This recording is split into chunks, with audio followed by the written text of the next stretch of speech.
Ô, Fiuza, sobre a baixa, que essa existe, já está confirmada. O Mariano passa por um momento que é um dos mais difíceis do ser humano. Momento de sepultar a mãe. É um negócio assim, é difícil, é muito complicado. Não tem como explicar. Só quem passou é que vai entender o que eu estou falando. E eu passei por essa situação. Ele está em São Paulo, a diretoria do Atlético deixou à disposição dele.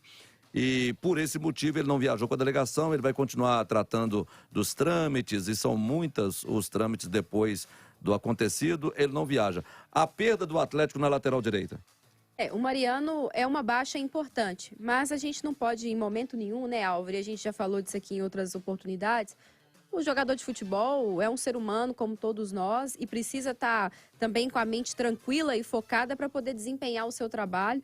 Então, acho que não seria ideal o Mariano, de fato, viajar para um confronto tão importante, estando ainda fragilizado, né, e preocupado com tudo que aconteceu na vida dele nos últimos dias. Mas é um lateral que tem muito mais qualidade, principalmente do ponto defensivo, do que o Guga, né? O Mariano é peça-chave nessa recomposição do Atlético, nessa defesa, nesse sistema com 4 defensores, né, 2 zagueiros e 2 laterais. Então é uma baixa importante. O Guga, que não vou falar especificamente do jogo de ontem, apesar de ter achado que ele não foi tão mal assim, mas em um outro momento que o Mariano esteve fora recentemente, o Guga teve boas apresentações.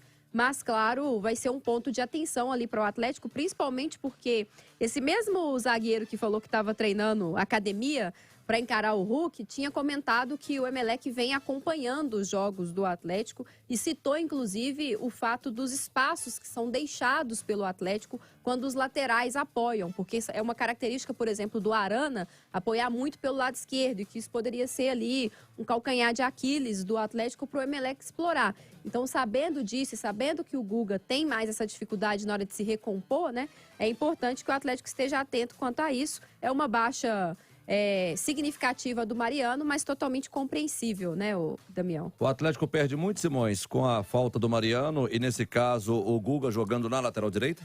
Olha, o Álvaro, a capacidade defensiva do Mariano é muito maior que a do Guga, né? A gente já sabe disso. Embora o Guga, nesse 2022 mesmo, com o Turco, o Mariano teve uma lesão, o Guga substituiu e foi até razoavelmente bem. Então, nesse aspecto, o Galo perde sem dúvida, tá? Mas, de toda forma, é um jogo de Copa, né? A gente já viu que esse time do Atlético, quando ele tem um nível de motivação alto, ele entrega. E isso aconteceu contra o Flamengo e até no segundo tempo de ontem contra o Fortaleza, apesar de só ter o Arana de titular. Quando o Galo virou o jogo, além do Everson goleiro, só tinha um Arana de linha de titular. Virou o jogo praticamente com o time reserva, mas com uma intensidade muito grande e um poder de amassar o adversário, de empurrar o adversário para trás também muito grande. E essas eram características do Atlético do Cuca, né? Eu acredito que não chega a ser, assim, a comprometer tanto, não, entendeu? Agora, claro, a gente não sabe como o Guga vai atuar, mas eu vi ele crescendo um pouquinho nesse aspecto defensivo com o Turco nesse 2022.